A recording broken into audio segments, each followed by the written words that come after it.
Hello guys, welcome to the fiction series. Today we are gonna see, what if Naruto got harem with Katara, Suki and Toph. Huge shout out to Killers for this story. If you want more awesome fan fiction like this, don't forget to hit that subscribe button. So without wasting any time, let's get into the video. A young man that was 16 years old was walking down the road.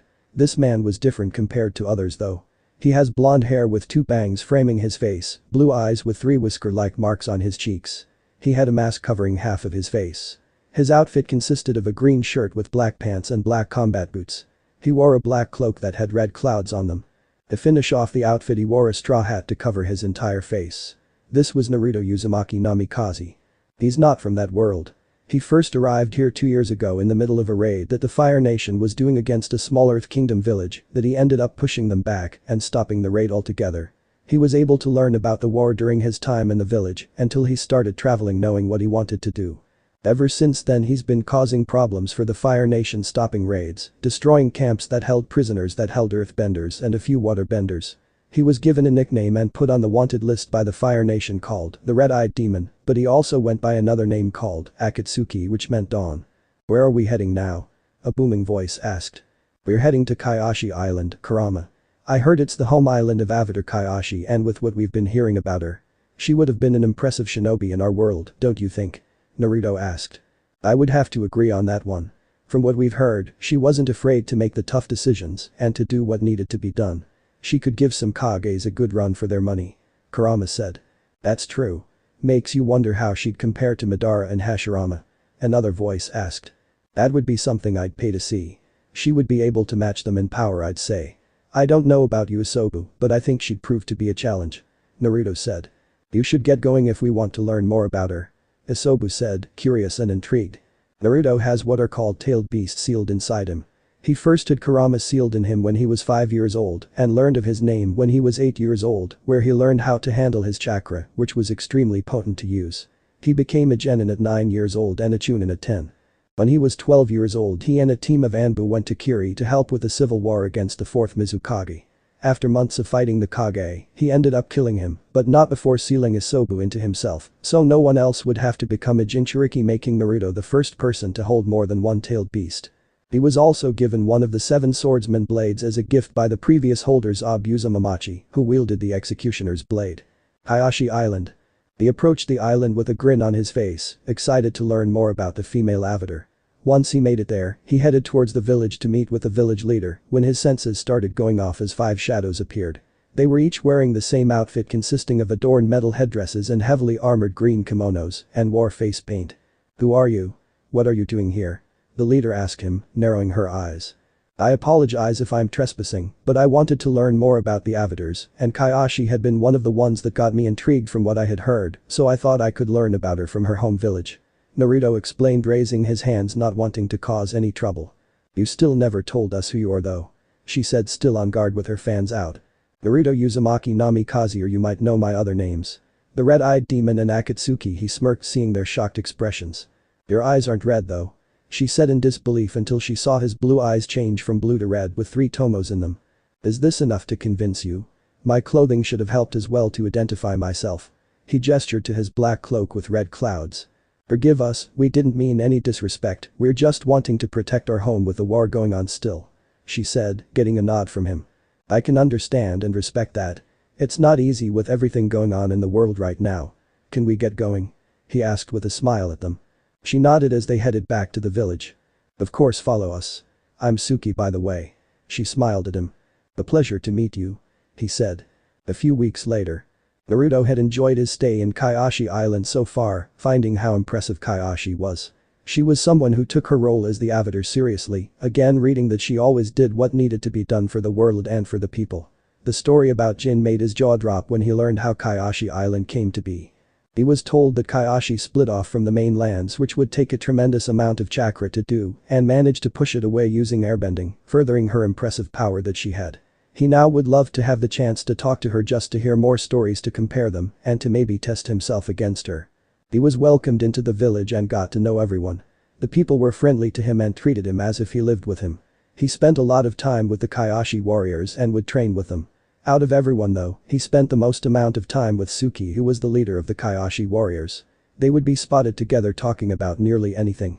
She learned a lot about him, what he likes are, dislikes, hobbies, etc. It took a while, but he opened up about his origins and how he was from another world. She felt bad for him, but didn't treat him any differently, knowing he'd want to be treated the same, even if he had two-tailed beast sealed in him. Her respect for him grew exponentially in his selflessness. Right now we see the two sparring each other out on the beach where they'd usually hang out at. Suki had one of her fans out with Naruto having a tri-pronged kunai in a reverse grip as he rushed her swinging it at her, but she used her fan to knock his arm to the side as she threw a kick at him, to which he caught it with his other arm, grinning at her improvement. She had gotten much faster since he started training her and the others. She closed one of her fans and threw it at fast speeds, causing him to let go of her leg and roll to the side. She rushed him with her remaining fan as she engaged the blonde in close combat. This lasted a few minutes until she caught his kunai in her fan, closing it, disarming him and kicking him in the stomach, sending him skidding back. "Nicely done, Suki. You've gotten really good," he complimented. She blushed at the compliment as she felt pride in it. "Thank you, Naruto," she stuttered. "We should probably head back to the village now," he suggested, with Suki agreeing with a nod as they started heading back. Naruto sensed 4 energies heading towards them. When he looked up he saw what looked like a bison with what seemed to be 3 people on it. "Suki, we got incoming, looks like some travelers, but get the others just in case. I'll watch to make sure they don't do anything while you handle it," he said as she nodded and took off. The rest happens in canon with until they get surprised by Suki and the other Kioshi warriors. "Show yourself, cowards," the oldest one ordered angrily. Suki removed their blindfolds with the same boy looking around. "Where are the men who ambushed us?" he asked, annoyed. "There were no men, we ambushed you," Suki said, glaring at him. "You're telling me we were beaten by a bunch of girls?" he asked, not believing her. "A bunch of girls, huh? The Inagi will eat well tonight," she threatened as she grabbed his collar. "Forgive my brother, he's being stupid," the young woman in the group said, glaring at her brother. "I'll say. It's not smart to think less of a girl. If my mother had heard you say that, she'd skin you alive and remove what made you a man." Naruto laughed, seeing him pale as he approached them. "For now though, could you untie them, Suki? I can tell they aren't here to cause trouble. Unintentionally anyway," he said, looking at Sokka. "How do you know that, if I may ask?" the bald one asked with a raised eyebrow. "1. You look like a monk with an arrow on your head. 2. These 2 look to be from the water tribe, and 3. You're the Avatar," he said with a smirk, seeing their eyes widen at the explanation. "How's that possible? The Avatar was supposed to be an airbender who disappeared 100 years ago," Suki said, skeptical. "He is the airbender. He could have gotten out of those binds anytime. Mind doing that, kid?" Naruto asked. He nodded as he jumped out with air ending, cutting the rope as he floated back down, with everyone there cheering and going crazy, with one guy's mouth starting to foam as he passed out from excitement. "You seem to know a lot about us. Who are you, if I may ask?" the girl asked. "He must be a Fire Nation spy," the boy accused, making everyone look at him like it was the dumbest thing ever. "Naruto Uzumaki Namikaze at your service. May I know your name, beautiful?" he asked with a smile as the other 2 guys both frowned for different reasons. The girl blushed at the compliment. "I'm Katara. This is my brother Sokka and Aang," she introduced. "Why do you wear the mask?" Sokka asked curiously. Sokka, Katara said with how nosy he's being. "Mama, it's fine, Katara. I wear it because it's comfortable and like the look it gives me as well," Naruto said, shrugging his shoulders. "Are you a traveler as well? You don't seem like you live here," Aang asked, not wanting to be rude. "You're right. I don't live here, but they have treated me as if I did live here. I came here wanting to learn more about Avatar Kioshi, as she was an impressive Avatar, and I have to say she really was something. That and I helped train Suki and the Kioshi warriors a little," Naruto said, impressed. "Why did you want to study her?" Katara asked curiously. "She just reminded me of some of my old leaders and could give them a run for their money with how powerful she was," he said. "Aha. That explains everything. The only reason they beat us because you trained them," Sokka said, thinking that it was nothing but luck. He growled at this guy's stupidity. "Are you kidding me? Suki and the others could take you on even before I helped them. You're acting like they can't fight or do anything except be a housewife, when that is not true at all. Women are so much stronger than any man can ever be, so shut it before things get worse for you than they are already." Naruto growled at him, making him gulp, getting flushed cheeks from all the girls there, but more from Katara and Suki. Sokka said nothing else and walked off, annoyed at what he was told. Aang decided to check out the island with his own fangirls, wanting to hang out with him, as the crowd dispersed, leaving Katara with Suki and Naruto left. "I'm sorry about my brother. He's too pig-headed to think otherwise." "Did you really mean what you said before about girls?" Katara asked.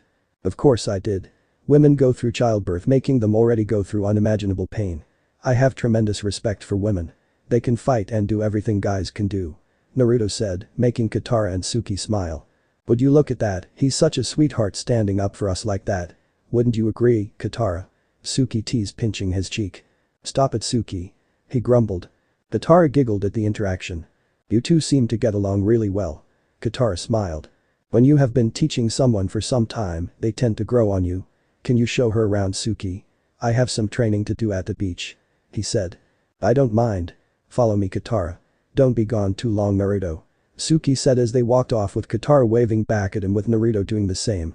Naruto walked out to the beach where he and Suki were sparring. When he was alone, he created 900 clones. Listen up. I want 100 of you to work on chakra control exercises. 100 to continue with Fuinjutsu so we could come up with a seal to possibly get us home.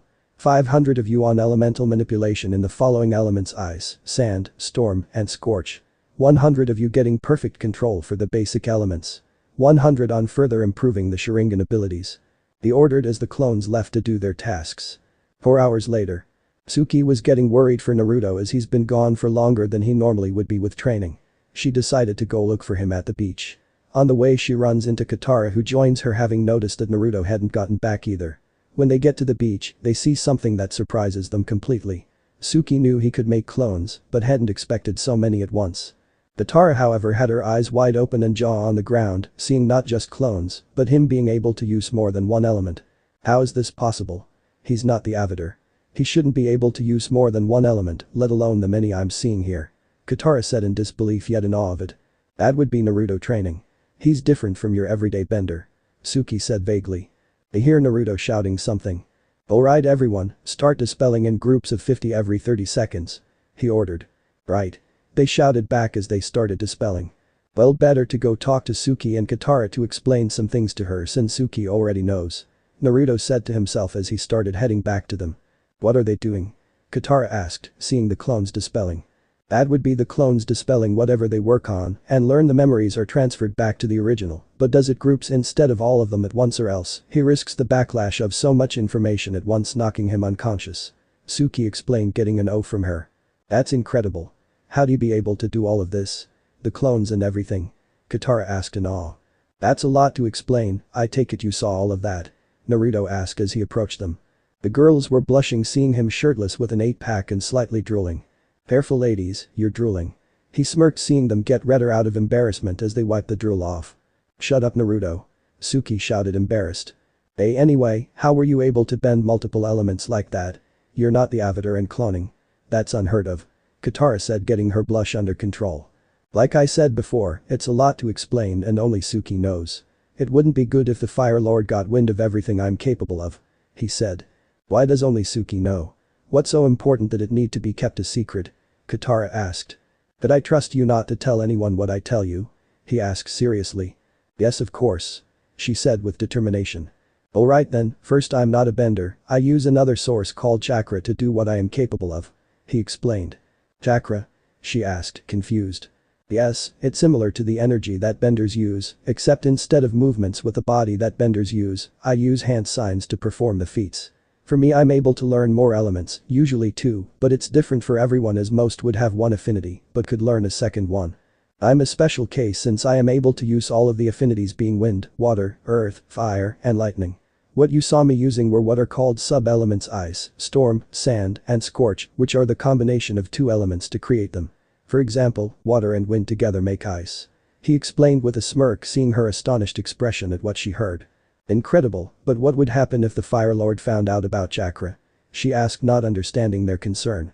They'd either want him killed, since he would be extremely difficult to get rid of, or for him to be captured, to either try to teach their military or use him as a breeding stock to have more people like Naruto to control. Suki frowned, knowing how horrible that would be for him. That's horrible. She gasped, covering her mouth with her hand, not able to imagine how a life like that would be like.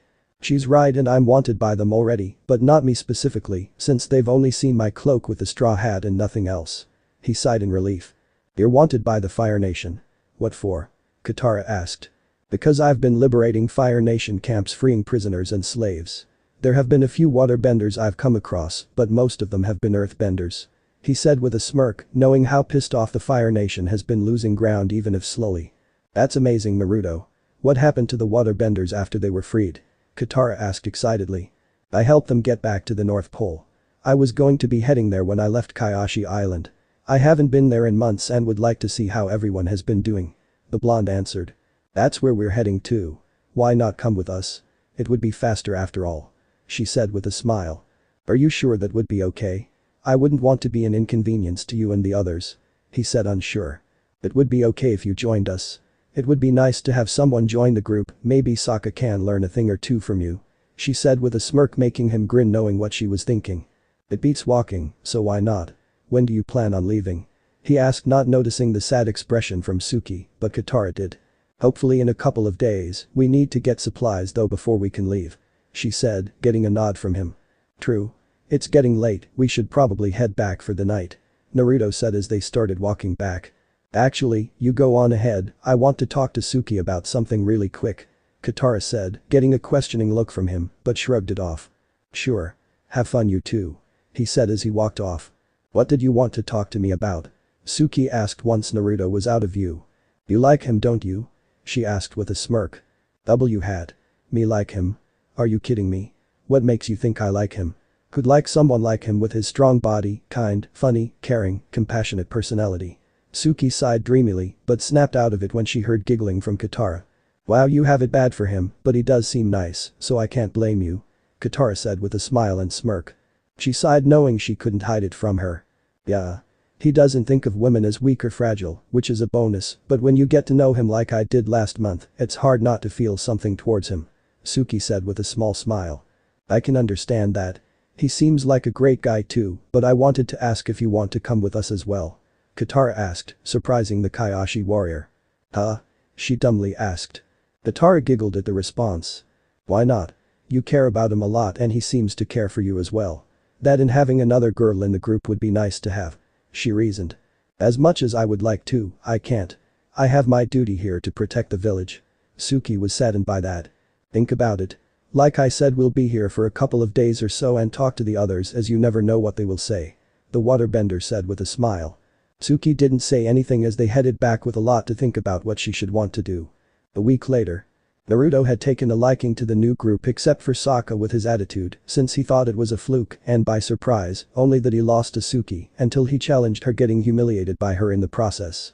When they were told that Naruto would be joining them, Sokka wasn't too happy about it at first, not trusting him like everyone else, especially since he and Katara were getting close.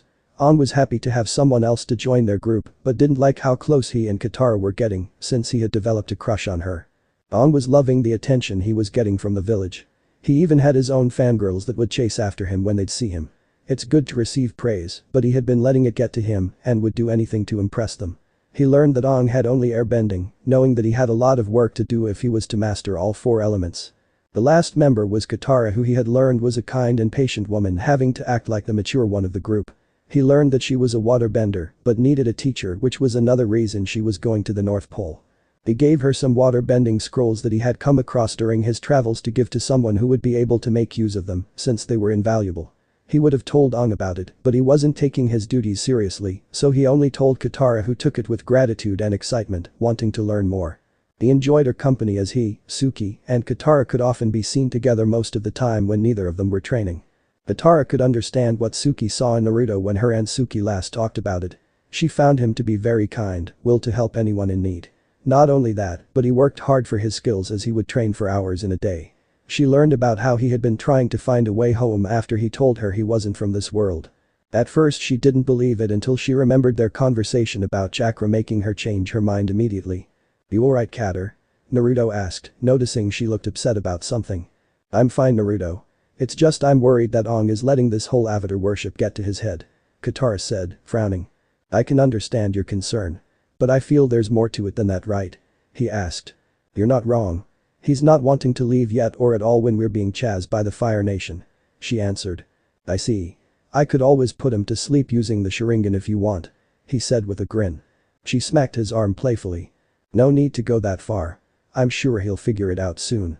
I'm about done getting supplies too for when we leave. She said, gesturing to the basket she's carrying. Want some help with those? He offered with a smile, making her smile back. Sure. I appreciate it. She said as he took one of the baskets from her as they headed back to their house. How has training been going with the scrolls I gave you? I hope that they were able to help you. Naruto said, wanting to hear about her progress. It's been going okay, I suppose. It's been slow, but I'm getting there. Katara said with a small smile. That's good. I know you'll be able to get them down in no time. Maybe you can have some moves based on some of my water jutsus that I've shown you. He said, making blush at the praise since not many believed she could become a great waterbender. Maybe, but for now I'm content with what I have. She replied when they saw Aang heading towards them. Hey Katara, Naruto. Aang greeted. Oh hey Aang. What are you up to? Katara asked. I wanted to see if you wanted to join me and the others as I'm taking them on a ride on Appa. It'll be fun. Aang said, smiling, ignoring Naruto making him sigh. I can't. We have to get these supplies since we'll be leaving soon. We can't stay here for much longer. Katara argued. I don't want to leave yet. I can't put my finger on it, but there's something I really like about this place. Aang said, making Naruto roll his eyes and Katara sighing. What's taking so long, Anji? One of the kids asked. Anji? Naruto Katara asked simultaneously looking at each other. Just a second Coco. Aang told her. Simple monk huh? Katara asked sarcastically. I thought you promised me this Avatar stuff would go to your head. She asked, disappointed. It didn't. You know what I think? I think you're jealous. Aang accused Naruto, who snorted. Kid. I don't see why she'd be jealous. She's just trying to not lose sight of what's important. Naruto said, getting a confused look from Aang, but ignored him. I think you should listen to him, Aang. He's right. The longer we stay here, the bigger chance of the Zuko finding us. Katara said with Naruto nodding in agreement. Whatever. It'll be fun though, but it's your loss. Aang glared at Naruto for a moment until he laughed when he was dragged off by the girls. I'm sorry about him. She apologized with a frown. It's no big deal. He'll get out of this funk eventually. Trust me. We should get going though so we can get these supplies ready for tomorrow. He assured her, seeing her nod as they walked off. Hours later. Not a lot had happened since Aang and Katara argued, except for Sokka apologizing to Suki for his earlier treatment, making Naruto smile, knowing that he's becoming a better person and realizing his mistakes. Aang however was trying to guilt-trip Katara when he told her that he would be attempting to ride on the Inagi, making him shake his head at his stupidity. It was obvious that the kid had a crush on Katara, but she seemed to think of him differently as more of a little brother, but they ended up arguing again. Aang did go with his group of fangirls to impress them again by riding him, but the Inagi didn't show up, making them bored, leaving Aang by himself when Katara and Naruto showed up with them apologizing, while Naruto merely observed since it didn't involve him entirely. Aang was then caught by surprise by the Inagi giving him a ride of sorts, but it was worrying until he let go, giving Naruto the chance to get him and bring him back to land as Katara used water bending to get the excess water in Aang's lungs. How is he? Katara asked worriedly. He'll be fine. He's just unconscious, but should wake up soon. Naruto said in assurance when he heard a groan. Naruto, Katara. Riding the Inagi. Not fun. He said tiredly, making him chuckle. Glad to have you back, Aang. Wasn't sure if we'd need to find the next Avatar if you kick the bucket. He joked, making Katara hit his shoulder playfully, but giggled with Aang chuckling at the joke. We should get you back to the village now, so you can rest. Katara said as they helped him up when they saw a Fire Nation ship coming towards the island. Fire Nation. They found us. We need to hurry, so leave. Katara said with Aang not sure about leaving them. You guys hurry back. I'll stall them and catch up with you guys. Naruto said, making them look at him concerned. Are you sure, Naruto? We could take them on together, right? Aang asked, unsure about leaving them like that. I'm positive. They want you guys and I can keep the damage to minimum, and once they see you guys are not there anymore, they'll follow you, giving me the chance to catch up. Naruto said, getting a nod from Aang, but Katara was still unsure. Just be careful, okay? She asked with a frown before he felt a hand on her shoulder to see Naruto smile at her. I'll be alright, Katara. I promise to be careful and I don't go back on my word. He said as he ran off to confront them. Let's get going. Aang said with her following him.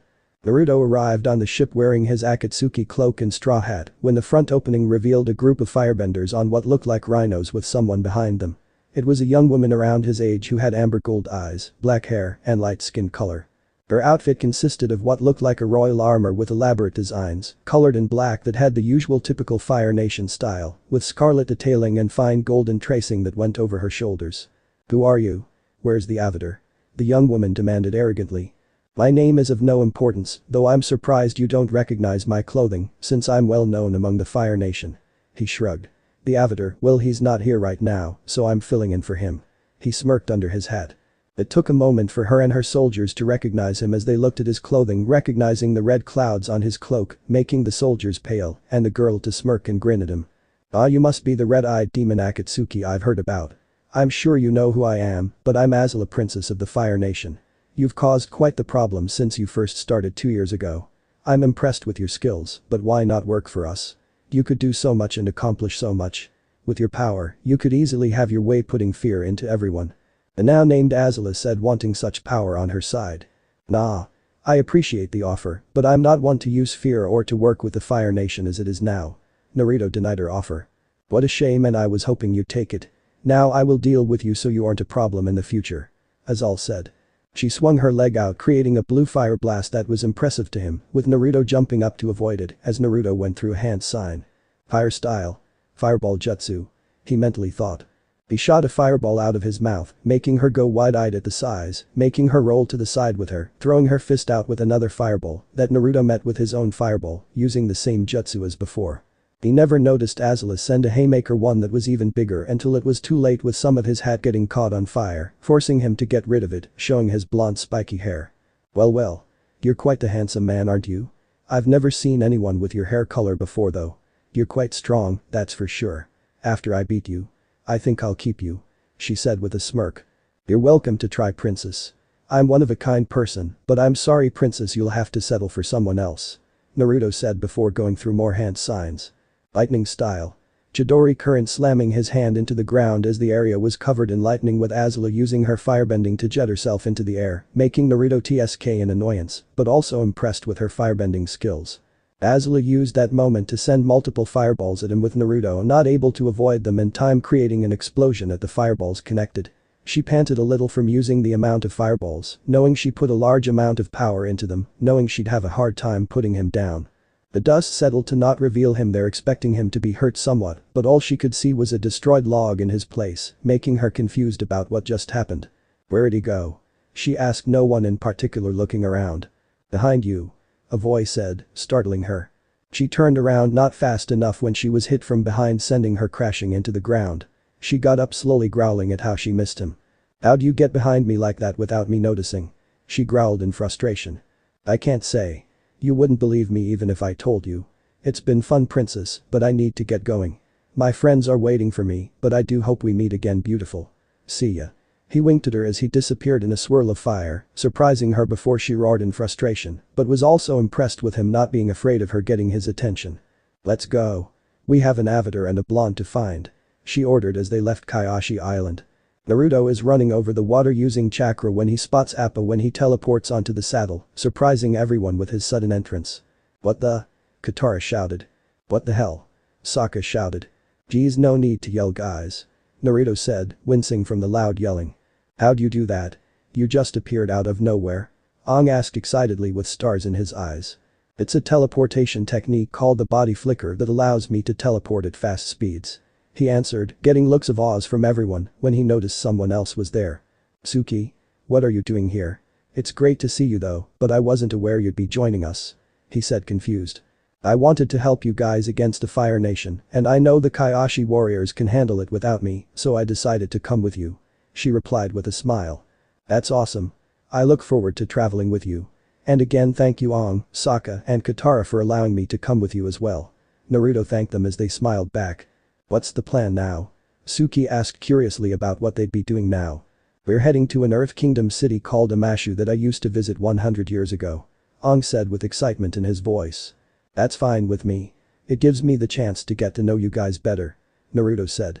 "I also wanted to ask if you guys wanted to learn hand-to-hand combat and or how to use weapons such as a blade, kunais, or shurikens.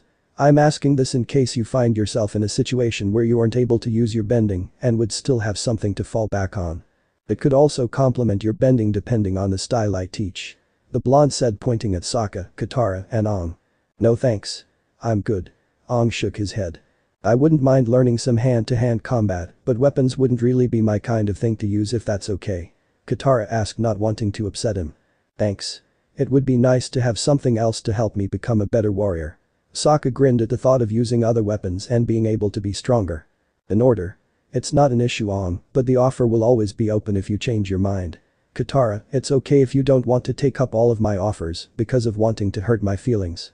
It's your choice in what you want to learn and I can respect what you want. I could also help with your waterbending and manipulation as well. If you can shape water into different objects to have more diversity, you could maybe create your own techniques with them. And Sokka, I have a lot I can teach you both in hand-to-hand combat, but I mainly use 4 weapons at most, but will only teach you 3 of them, with one of them being more of a family style. Not only that, but we'll be working on improving your physical capabilities as well, seeing how you're mainly skin and bones. He explained, getting nods from him and some snickers from everyone else. I guess that's true, hey. He shouted, getting laughs from everyone. Oh, you know it's true, Sokka. You need to put more muscle on you, then maybe you can get a girlfriend. Katara teased Sokka, grumbling about annoying sister. Would you stop it, he begged at the teasing he was getting. Fine. SHR relented with a smirk. Once we stop we can start your training. You want to join us as well, Suki? He asked her. I'm fine for now. I still have to finish what you've given me already, but maybe another time. She said with a shake of her head. A few days later. They had spent all of that time getting to know each other, especially Naruto, as they found out he could use multiple elements like the Avatar could, shocking them, except for Katara and Suki, having seen him already do it. They found him to be fun, caring, somewhat annoying with his lazy responses, but also someone who would go far for people he cared about. Also, he told them that he knew the perfect person to be Aang's earthbending teacher, which would be after their stop in Amashu. They would ask who it was, but he claimed it would be secret since it would be a surprise to them. Here we are. Amashu, one of the last remaining strongholds left in the Earth Kingdom. Naruto said solemnly. Not a lot has changed about this place. It looks exactly the same since I was last here. It's good to be back. Aang smiled at the memories he had here with his friend. We should get going, but you need a disguise. Sokka suggested, referring to Aang. A few minutes later. Perfect. Sokka grinned with a thumbs up. Aang had a wig and beard made out of Appa's fur to cover his face and arrow while wearing his regular airbending robes. How do you wear this, buddy? It's so itchy. He complained, scratching his head, getting snickers from the boys and giggles from the girls. Right now, you like my grandfather? Sokka deadpanned. Well, he is 112 years old. Katara said smoothly. Come on, whippersnappers. The big city awaits. Aang said in a disguised voice, trying to sound like an old man. You guys go ahead. Naruto told them, getting their attention. You're not coming? Katara asked sadly that he wasn't going with them. Not this time. I have something that I want to check out. It should take me more than a day to be back. He said. Are you sure? Do you want one of us to go with you? Suki asked, wanting to make sure. I should be okay, go ahead and enjoy yourselves. I promise I will be fine. He assured her with a smile, which she returned with her own. They nodded and walked off, with the girls looking back once more before catching up to Aang and Sokka. Now that they're gone, let's go check out the circus I've heard about being in the area. He said to himself. Summoning technique QB. He said. The smoke cleared to reveal a smaller size Kurama, the 9-tailed fox that was the size of a polar bear. Ah. It's good to be out of the seal. Are you ready to head out? I heard everything, so you don't need to explain anything to me or Asobu. Kurama explained, with Naruto nodding, figuring they would know what he had planned. Thanks, Kurama. This would be good for you. You could use the exercise after all. He smirked, with Kurama growling at him. Boy. Are you calling me fat, Whiskers? He shouted at the blonde. Who knows, but also thought you'd want to get out of the seal for a bit. I'll be bringing Asobu out as well once we get there, so he can stretch his paws too. He said, getting a grunt from the turtle. Whatever, just get on, Kit. Why didn't you tell the others about it? He asked curiously. Knowing them, or more specifically Sokka and Aang, they'd do something to attract attention to us, with Aang getting himself revealed as the Avatar. It's just a hunch, but I am going to listen to it. I would have brought the girls, but then the 2 boys would have complained, with Aang getting more jealous, which is something I don't need. He answered, getting a nod from the fox as they took off to where the circus would be. It didn't take them long to get there since it was close by, making it easier for them to get there. There was a lot to see, different acts they could visit and foods they could try too. And now let's get Asobu out. He said. Summoning technique, Sanbi. He called out. Man, it's good to be out again. I appreciate this, Naruto. A small 3-tailed armored turtle said, with gratitude in his voice. Glad to have you out. I can't imagine how it must feel being stuck in a seal like that with not a lot of freedom. Let's enjoy ourselves, we have today, so let's see what this place has to offer for us. He said as the 3 walked around. They spent the whole day trying out different foods, watching different acts, as some looked impressive and interesting compared to others, but it was something different compared to what his life had been like. They were about done for the day when Kurama smelled something and ran off, getting Naruto and Isobu's attention. "Hey, furball. Where are you going?" The blonde shouted and looked at the other Biju on his shoulder. "Do you have any idea where he's going?" he asked. "Not a clue." He shrugged as Naruto pinched the bridge of his nose with a sigh as they followed the fox. They followed after him, and when they caught up to him, he was eating food that was in one of the barrels and handing some out to the caged animals who looked hungry. "So this is where you went? Hey Isobu, you mind keeping watch for us?" he asked. The turtle nodded, jumping off of his shoulder, running off to the entrance. "That's nice of you to get them some food, Kurama. Didn't know you could be so kind," he teased before a tail smacked him in the face. "Shut up, brat. I'm just doing what I can here for them," the fox said, getting a smile from the blonde. "What are you doing out here on your own? You're such a cute turtle," a voice said, getting their attention. Naruto and Kurama turned around to see a young woman that had brown hair and a ponytail, brown-gray eyes, light skin tone color, with a well-developed and fit body with D-cup breasts, small waist, and a bubbly ass. She was wearing a light pink Fire Nation shirt, pink wristbands on either wrist, light pink pasts, and a dark pink skirt with black shoes. "That would be my friend," Naruto answered, getting her attention. "Oh well, he's a cutie, and who are you, handsome?" She flirted with a smile and a wink. "Naruto is my name, my dear. May I know your name?" he asked with a smile, getting smile back from her. "I'm Ty Lee. What about the adorable fox and turtle? I take it you're here for the circus?" she asked with a bubbly smile. "Nice to meet you as well. The fox's name is Kurum and the turtle is named Isobu. We've been enjoying it here all day and have had a good time seeing what there is to see. We just don't have tickets to see the last show with the acrobatics." He frowned. "Oh, no worries about it, Naruto.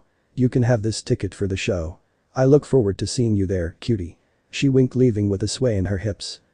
You should go after her," Kurama shouted. "I don't normally agree with my brother on anything, but he's not wrong about her." Isobu agreed. "She's not the only one either, you know, as Katara and Suki have shown feelings for you," the fox pointed out with a grin. "I can't.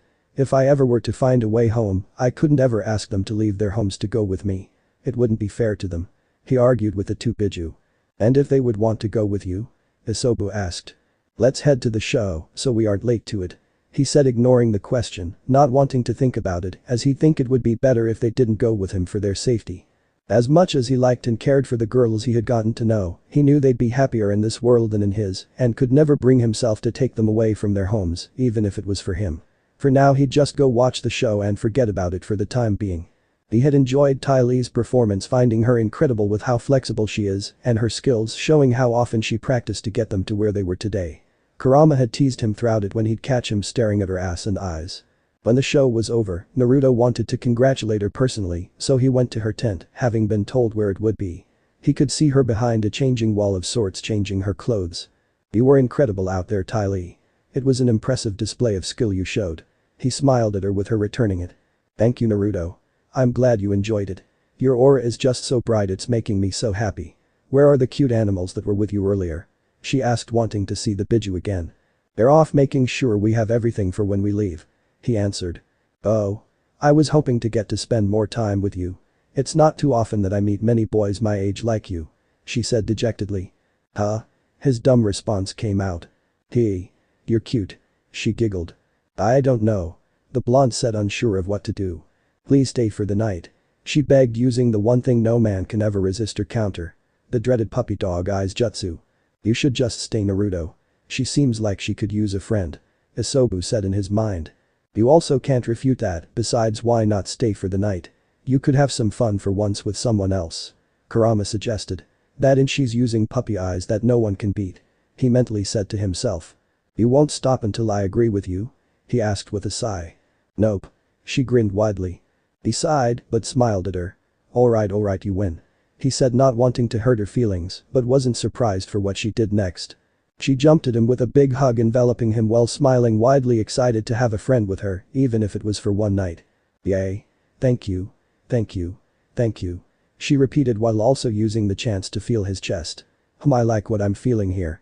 It feels like he has abs made of stone," she said to herself with a smirk. "What did you have in mind for tonight?" he asked her. That was the start of a friendship, and the night went out like that. They stayed late talking to each other and getting to know one another. He liked how open she was, happy and bubbly she could get. Next morning, Naruto was getting all of his things together with Ty Lee, wanting to see him off, still sad about her new cute friend leaving. You have to go. I just made a new cute friend. She complained as tears formed in the corner of her eyes. Hey, no need for those tears. We'll see each other again. I have a feeling it'll be soon too, so we can hang out again like last night. I do have something I want to give you. He wiped the tears away with his thumb, pulling out a tri-pronged kunai. What's this? She asked, confused. All you have to do is throw this into the ground and I'll know immediately to come to you. He handed it to her as he hugged her before walking off, with Ty Lee going back inside with a wide smile on her face. Naruto made it back to the group's location when he saw them approaching him as he grinned at them. So? He asked, confusing them. So what? Katara asked. How'd it go with your friend Bumi? He laughed, seeing their reactions. They shouted at the same time. It's been 2 weeks since Naruto met Ty Lee and he couldn't lie, he missed her bubbly personality and her smile. He was told what his group was up to when they were in Amashu, and by the end of it, he was laughing his ass off and rolling around on the floor. In the last 2 weeks, they'd made stops at different villages when they'd need to get supplies. On the way to their destination to the North Pole, Naruto told them about who would be perfect as his earthbending teacher, and when he asked who it was, he merely said he'd have to wait and see, which made him pout, but it was all fun for everyone. Right now they were heading to Galing City to get supplies, as they were running low. He also had something more in mind that he wanted to show them. On Naruto, you said there was something that you wanted us to see, so what is it? Aang whined, wanting to see what the blonde had in mind for them. Keep your pants on, kid, you'll find out in just a second. Aha, there we are. He said, when he spotted who he was looking for. Hey kid, I need to ask you something about Earth Rumble 6. He told the kid who looked at him. What do you want to know about it? The teenager asked with a raised eyebrow. Is she going to be there tonight? You know the champ. He questioned the teen, who gave him a knowing look and smirked with a nod. Yeah, she is. The teen answered as he walked away, with Naruto heading back towards the group. Alright guys, tonight there's an event called Earth Rumble 6 where you'll get to see some earthbenders. This'll be good for Aang to see some earthbending in action along with your future teacher. He grinned in excitement. Are you sure? I'm not entirely sure about this. Katara said, unsure about the whole thing. I'm positive, trust me on this one, you'll want to be there. Naruto said, with them nodding, and continued to explore the town. They split up, with Aang and Sokka looking around at different shops, while Naruto, Suki, and Katara were shopping for food and other supplies that they'll need. Now that Katara had her jacket off, he could get a good look at her figure, and he had to say, he liked what he saw. She had a slim waist, a round ass, and low D-cup breasts. So Naruto, what can you tell us about your home village? What's it like? Katara asked, wanting to learn more about her friend's home. Well, let's see, my home village is called Konohara Village, hidden in the leaves. It's one of the major villages out of 5 that make up my world. My father is the leader of the village, with my mother being a teacher for students. My home along with the other villages are militarized, with different ranks starting at Genin when you first graduate the academy, then Chunin is next, which allows Genins to take certain exams to move up to the next rank or even higher. Special Jonin, Jonin, and Elite Jonin are the next ranks that are achievable as well, but require more to become than a Chunin. Then we have the special Black Ops known as Anbu, which take the most difficult and dangerous missions given by the Hokage or Fire Shadow when no one else can handle them. He explained, getting odd and intrigued looks from them. Your father is the leader of the village, with your mother being a Jonin, right? Suki asked, wanting to make sure she got that right. Yes, they are. I don't think he'll be much longer, considering he's been in the position for years already. He said. Do you have any siblings or any girlfriends waiting for you? Katara asked, looking innocent, but got a look from Suki, who was nodding at her head. I have a little sister who should be 8 years old. And no, I don't have a girlfriend or anything of the sort. Why do you ask? He asked, raising his eyebrow in curiosity. Just curious. Katara answered nonchalantly, but in her mind a chibi version was pumping her fist in the air with a wide smile on her face. Unknown to them, Suki was of a similar mind. What's she like? Suki asked, but saw him smile, and then he paled, making them look at him questioningly. What is it? Katara asked him worriedly. Nothing. She's a lot like my mom and also a prankster. He shivered at the memory of her pranks she'd pull not only on him, but others. She has red hair like her, but blue eyes like dad. He smiled as he pulled out a picture of his family and showed it to them. Aw. She's adorable. How old were you at the time? Katara asked, cooing at the picture of the little girl, while trying not to blush at him. I was 10 at the time and she was 2. She's a little firecracker, but is such a sweetheart. He smiled sadly as he looked at his family.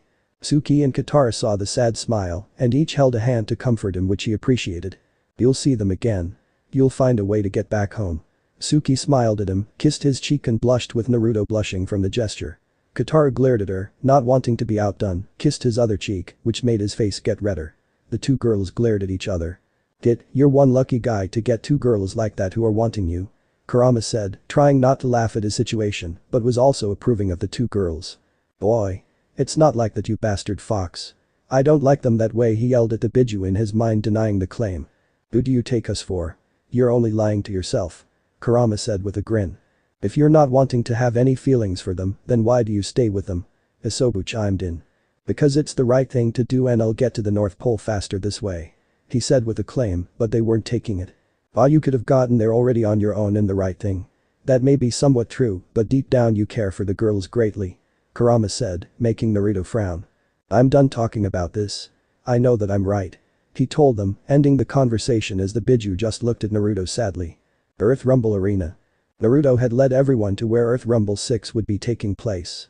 They went down to many staircases surrounding the ring, looking for a good spot to watch from. Naruto could safely say that he was looking forward to their reactions to what his friend could do. Hey, front row seats. Aang declared to the others as he looked at the seats. I wonder why no one else is sitting here. He asked out loud as they sat down. Not long after he said those words, a giant boulder crashed into the seats right next to Sokka. I guess that's why. Sokka cried out as he leapt away from the seat. It was way too close for comfort for him. They turned to face the ring as a man walked onto the middle of the ring.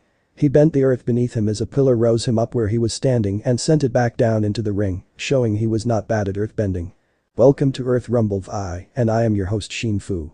He declared loudly for everyone to hear, which got everyone to cheer and clap in excitement. Well, this should be interesting. Naruto said, then looking at the airbender. Watch how these guys do, Aang, you might learn something, but I'm telling you to really pay attention. He said with a grin, confusing everyone since Naruto seemed to be really excited about something. Katara and Suki both looked at him before sighing. This is just going to be a bunch of guys chucking rocks at each other, won't it? That's what I paid for. Sokka cheered with the rest of the crowd. Idiot. Suki mumbled to herself as Naruto chuckled. The rules are simple. The host continued. Just knock the other guy out of the ring and you win. He leapt up to a ledge as a bell went off.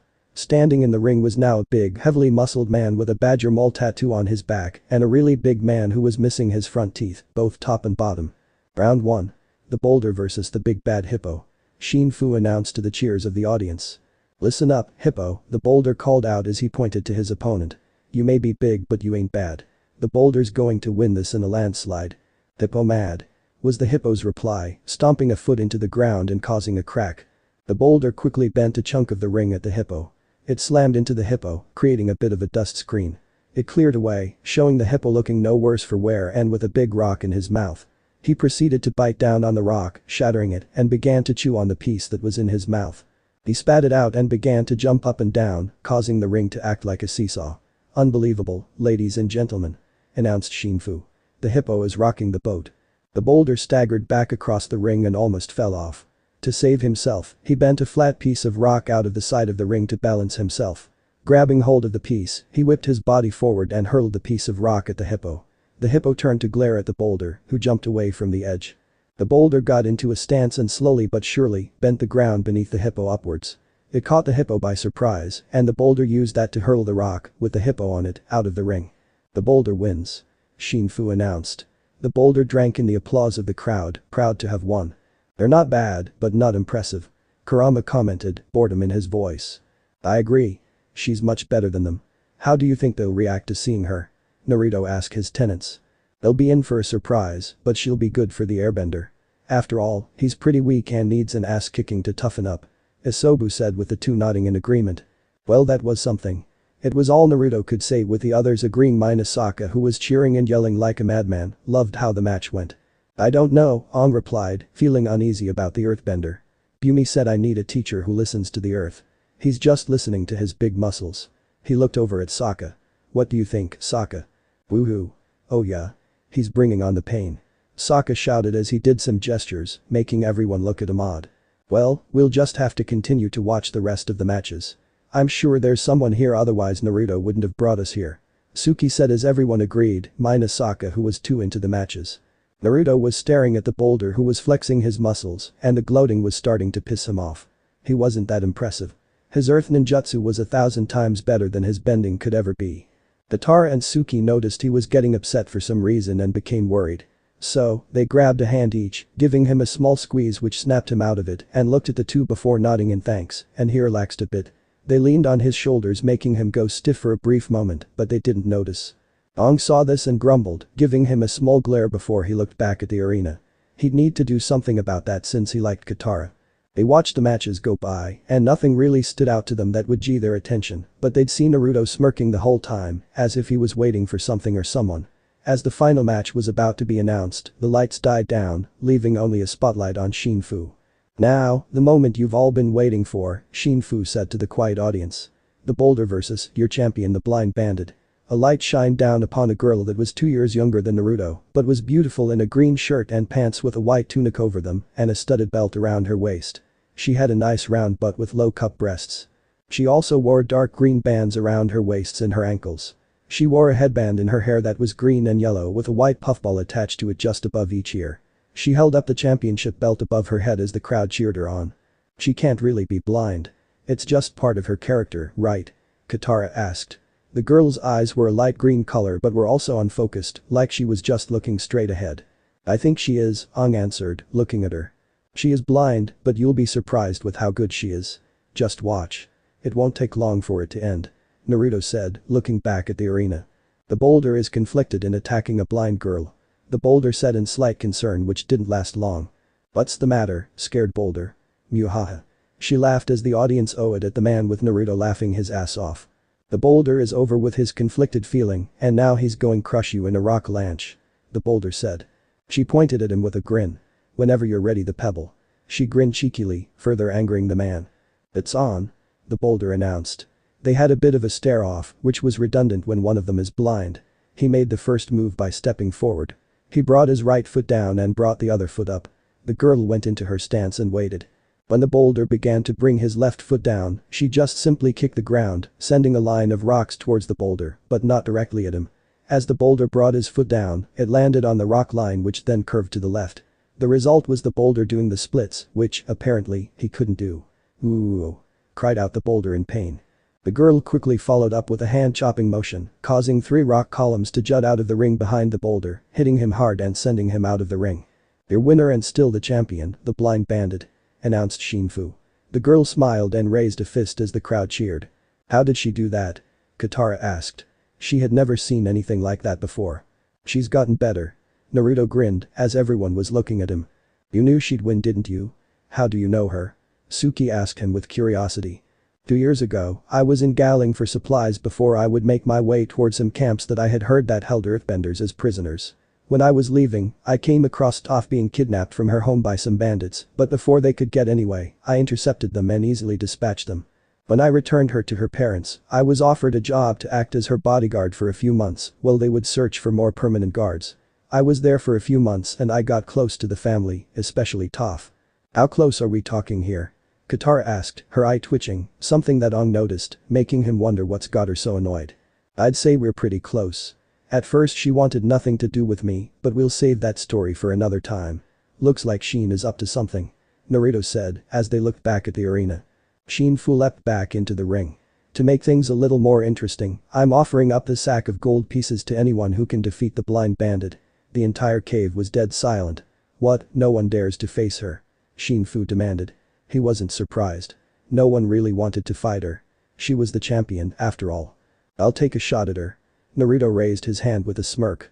Toph had been having a good day, her parents had been less strict with her and giving her more freedom the last couple of years. Of course it's been slow, but they're making progress. They even got to see how good she was at earthbending despite being blind. And it was all thanks to her best friend who saved her 2 years ago, even if she didn't need his help. He was able to talk to her parents to see that she wasn't the helpless girl that they believed, which led to them getting closer as a family. He was able to help with her earthbending a bit. Sure, he couldn't bend, but he was tough and could use earth for ninjutsu. Although she doesn't know everything about him, she knows enough to trust him. She was bored though as she watched the matches and she wasn't impressed with the competitors, so when she saw who her opponent was, she was smirking knowing it would be easy for her, but had some hope he would make things interesting. She was disappointed in the match, having lasted 2 seconds, and was now waiting for someone to challenge her, but when no one said anything she was about to walk away, but heard a familiar voice she hadn't heard in a long while since he left. Her cheeks gained a pink hue knowing exactly who it was. Back to Naruto and the others, he had just volunteered to fight her, surprising the group. What? Are you serious about this? Sokka asked in surprise. Of course I am. This will be a lot of fun. He smirked but wasn't prepared for 2 smacks to his head, and when he turned to them, he saw Katara and Suki looking at him dangerously. Not wanting to deal with their anger, he jumped down to the arena where a smirking Toph was waiting. It's been a long time, sensei. I hope you're ready for a smackdown. Toph said with a grin, eager to fight her former bodyguard and teacher. We'll see then, won't we? He smirked, getting into a stance following with her own stance. Begin. Sheen declared, jumping away from them. Toph immediately made the first move by sending a giant boulder at him and bringing her hand forward. Naruto jumped to the side, avoiding the boulder before going through hand signs. Earth release. Rock gun technique. A small amount of bullet-sized bits of rock was spat out of his mouth heading towards the blind girl, but she brought her arms up side by side as a large earth well appeared in front of her, taking the impact of the attack. What she wasn't prepared for was Naruto appearing next to her, finishing with a hand sign when a large hammer made of rock appeared ready to knock her out of the ring. What happened next surprised him completely as she covered both hands in rock, taking the impact, taking off most of the rock, but enough for her to punch him in the stomach, pushing him back towards the edge. She quickly stomped her foot before spikes of earth appeared approaching him, forcing him to go through another set of hand signs before slamming his hand on the ground. A wall of earth appeared in front of him which took the impact, but it cracked until it shattered, surprising him, but he channeled chakra into his hand and punched the rest of the spikes that went through. Toph immediately sent multiple rocks at him, forcing him to roll to the side to avoid them, but had to immediately bring his hands up in a X manner when a boulder was in front of him before it crashed into him. Naruto. Katara yelled in worry, seeing her friend take a hit like that. Suki wasn't faring much better as she was also worried about him. Wow. This battle is crazy. Sokka screamed out at the fight he was seeing. This is awesome. They're both so good.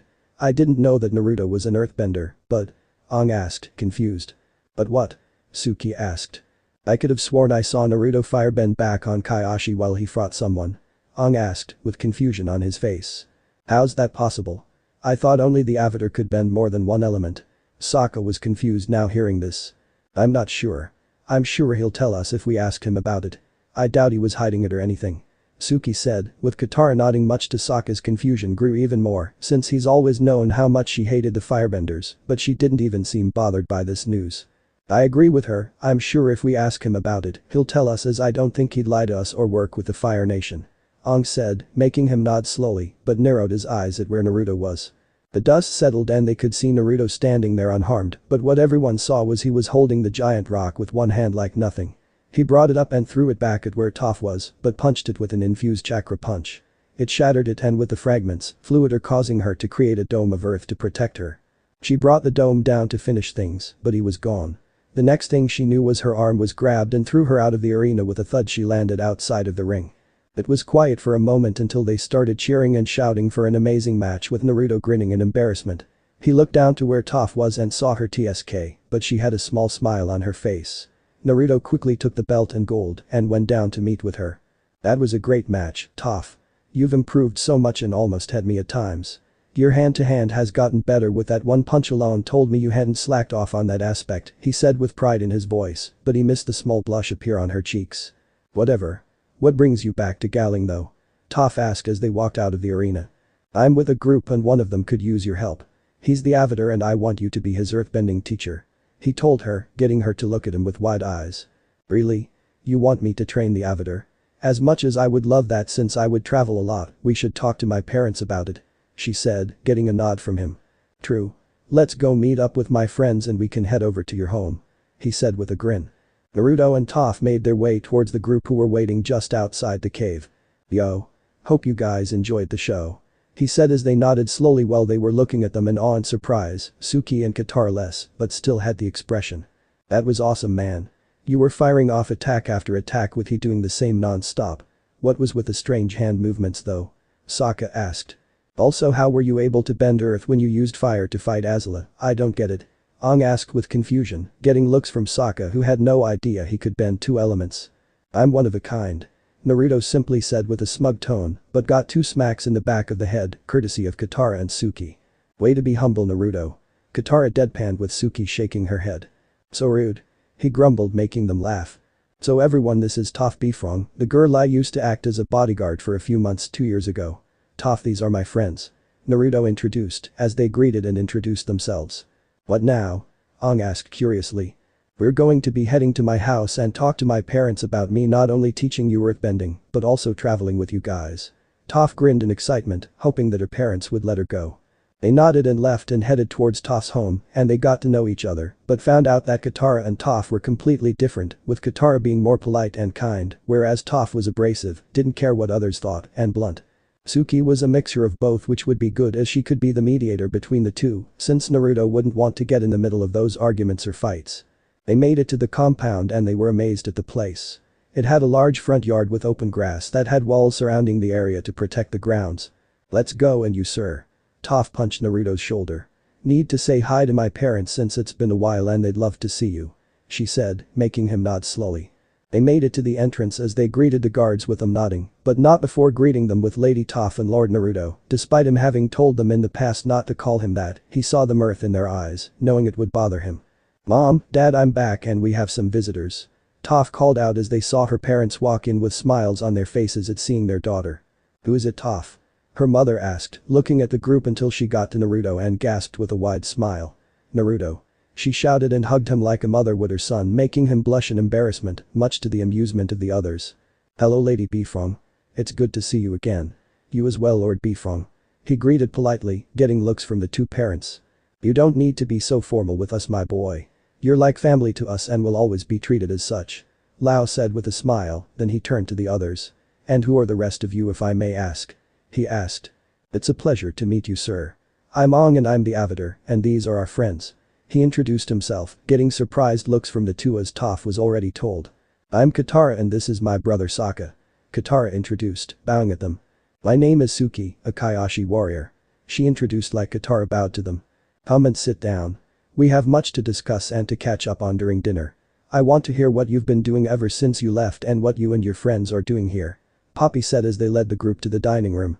As they spent the next 2 hours while they ate dinner and talking to catch up, along with learning that Naruto had been freeing Earth villages and destroying the Fire Nation camps that held Earthbenders prisoner.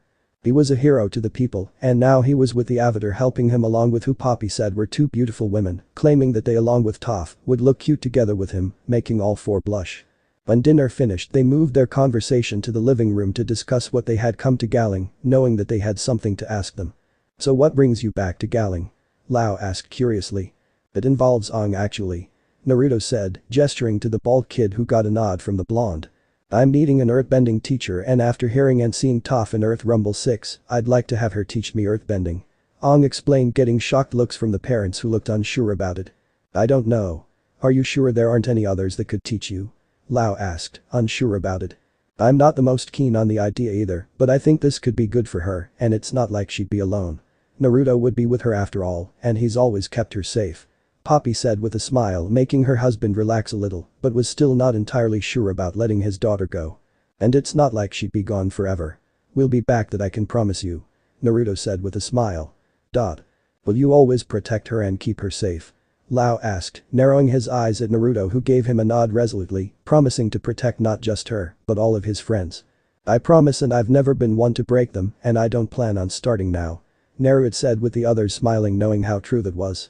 Lao looked over at his wife and then at Toph, then back at Poppy who squeezed his hand gently and gave a gentle nod of encouragement. "Sai, alright. I'll let her go and help train the Avatar," Lao said with a small smile. The group started celebrating having a new member of the group with Aang having a new teacher.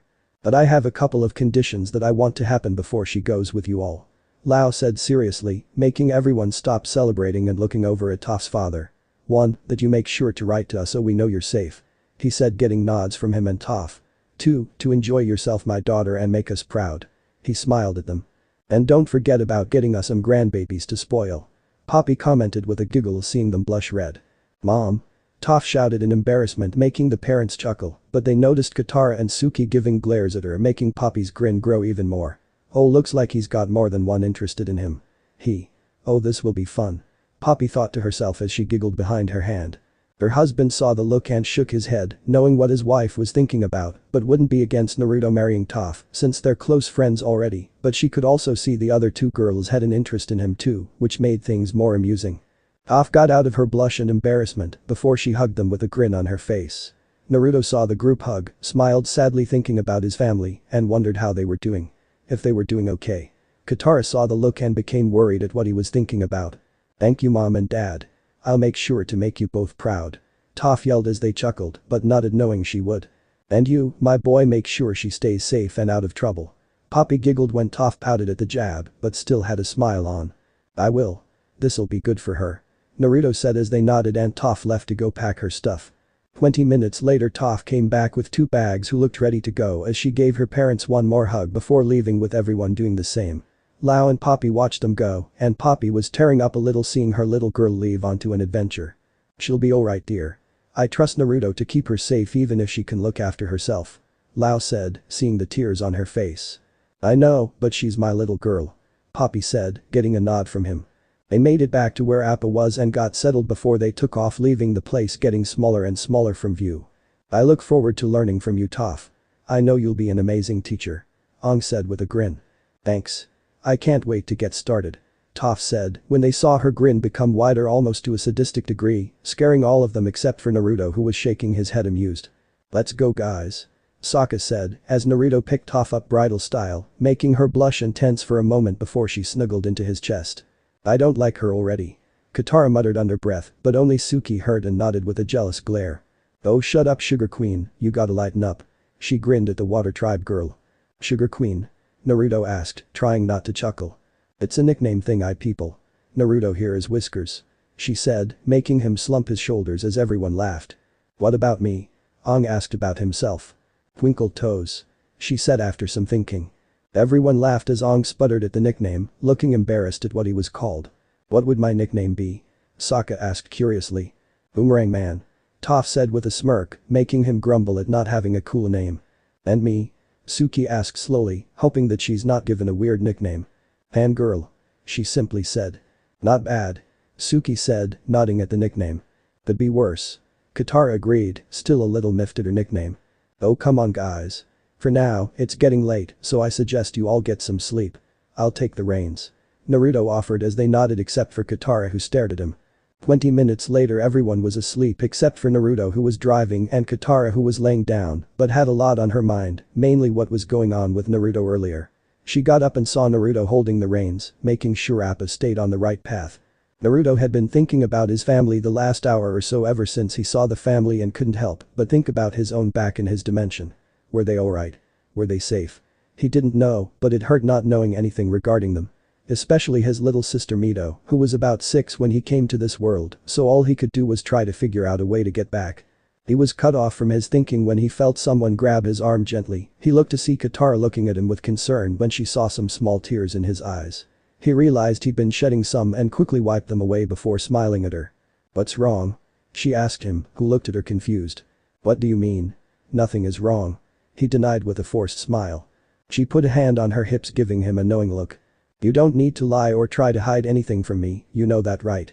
she asked quietly, her beautiful blue eyes staring into his own ones which made his heart flutter a bit, but he shook his head mentally, trying to ignore the feelings that was going through his head. "I don't know what you mean." He was cut off by her. "Please don't do this Naruto," she pleaded, making him sigh before nodding. "I was thinking about home. My family. I wonder how they're doing," he said, making her look at him sadly. "You miss them don't you?" she asked, already knowing the answer. "Yeah I do. I always wonder how they're doing, but tonight seeing Toph and her parents hugging and interacting made me think back about them." He smiled at the thought.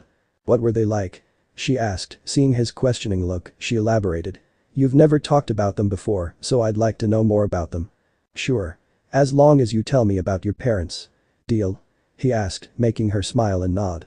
"Deal," she said, sitting down next to him and laying her head on his shoulder as he wrapped a hand around her shoulder as they told stories about each other and their families. They would spend the next couple hours switching stories. What neither realized was how close they were scooting towards each other as the night went on until Naruto switched with Sokka who didn't like Katara being up so late. Konoha. Things had been different since Naruto disappeared and not a good different with how people had reacted to it. Starting with his friends, they worried about him, mainly Kakashi Hatake, Kurina Yuhi, Anko Mitarashi, Genma, Shizune Kato, Itachi Uchiha, Izumi Uchiha, Shisui Uchiha, and Asuma Sarutobi. Whenever they'd be out on missions they would look for him when there were any leads regarding him, but nothing ever panned out. After the first 6 months of searching, they had started giving up, not having any luck at finding him. His family was a whole different matter in regards to him. Minato had sent out multiple Anbu teams to look for him, but nothing ever panned out. He missed his oldest and hoped that he'd come home someday. His wife Kushina spent several days in his room crying herself to sleep, having missed him the most out of everyone aside from Mito, his younger sister. It took Makoto, Tsume, and Tsunade to get out of her depression, but she would linger on whenever she'd pass his room. She started training again extensively to get back in shape and would look for him whenever she could or heard any news about him. Tsunade and Jiraiya had started drinking more when they found out that Naruto had disappeared, thinking that he was dead until he was told by the toads and slugs that Naruto's name was still both contracts. Jiraiya had used every source available to find his godson, but every lead he got was a dead end. Tsunade, after finding out that his name was off the contract, started training like his mother had to expand her skills to help with searching for her godson. She'd vow to find him someday, and when she did, she'd never let him go again. Lastly, his sister Mito had taken it hard like Kushina, as she cried for several days when she found out he was gone. When she got out of her depression, she put it into her training so she could be strong enough to find her big brother. She missed him and nothing was going to stop her from finding him. Nothing had changed the last 2 years for them, as they had been trying to find their missing family member. Minato was in his office doing paperwork when the door opened with Kushina and Mito walking, appeared to be holding a basket. "There are my girls. Are you doing okay today?" he asked the two, who nodded solemnly at him. "Yeah, Dad. It's just today's big brother's birthday." Mito sighed sadly, thinking about him. Minato and Kushina also held sad expressions, knowing it was true. They missed their son dearly, but they didn't have any leads to him, and it's been 2 years now. "I miss him too, Princess, but we haven't heard anything in months. All I can do is keep my ears open if I hear anything. For now though, let's go enjoy this day. Naruto would want us to celebrate and be happy, so we'll do this for him," Minato said as the girls nodded and left the office with Minato, leaving 4 shadow clones to finish the paperwork. "I want my little Naru back. I miss him so much, but you're right. We'll celebrate his birthday as if he was here in memory. I do wonder how he is and wherever he's at, if he's safe," Kushina said when Mito got an idea to cheer them up. "What if wherever Naruto is at, he's got himself a girlfriend?" She giggled when she saw the look his parents had. Minato held a smirk, hoping it was true and he'd be proud of his son. Kushina, however, was well. She suddenly giggled to herself before laughing loudly, almost madly. The reason being is because she was thinking of the grandbabies she'd get to spoil and meet the girl or girls, as she'd want many grandchildren. "Whoever my son gets with will be a lucky girl. There aren't many people out there like him," Minato said in pride for him, with Mito nodding as Kushina was still giggling madly, making him sweat drop. "I just want to have a sister-in-law and wonder if he's found anyone to be with," Mito wondered with a smile. It was at that moment all three heard something, and when they looked up, they could see a small tear in the sky. It was enough for them to see several people though. 2 of them had dark skin with blue eyes, one being a teenager around Naruto's age, a girl maybe a year or 2 years younger than him. A brown-haired girl with her hair reaching her shoulders and had brown eyes, and a teen, the youngest out of the group, who was bald with a blue arrow on his head. It was the blonde that got their attention though. He had blue eyes and 3 whisker marks on his cheeks. What they were seeing was everyone on Appa's saddle. Naruto was with Katara as they talked while they were close and heads on each other in comfort with everyone else asleep. "Naruto? Is that my Naruto?" Kushina asked with wide eyes, almost pleadingly, as tears threatened to fall. "But where is he and who's he with?" Mito was the same as her mother. Minato was looking at the image, trying to discern where the group was, so he could maybe figure out where they were, but nothing came to mind. He did notice how close he was to the girl and was smirking at his son. "That's my boy," Minato cheered with a grin, making Kushina look at him for a moment before looking back and noticing the girl with him. "Naru? Who's that girl you're with and where are you, so mommy can come get you?" she shouted as everyone was glad that others were seeing the same thing, otherwise they'd be embarrassed even if they were a little. "Oh, don't be like that, Kushi, she seems to care for him," Minato said, but shrunk away from her glare, making him step back a bit. "That's my son, you baka. I will worry about him," Kushina said with narrowed eyes. "I wonder what they're talking about," Mito said, getting her parents' attention, but before they could listen the tear closed up, leaving the family to wonder about him as they headed to the family estate. So this part ends here. Alright, that's it for today's video guys. Let me know in the comments section how was the story, and also don't forget to like, share and subscribe. I will meet you in another video. Bye bye.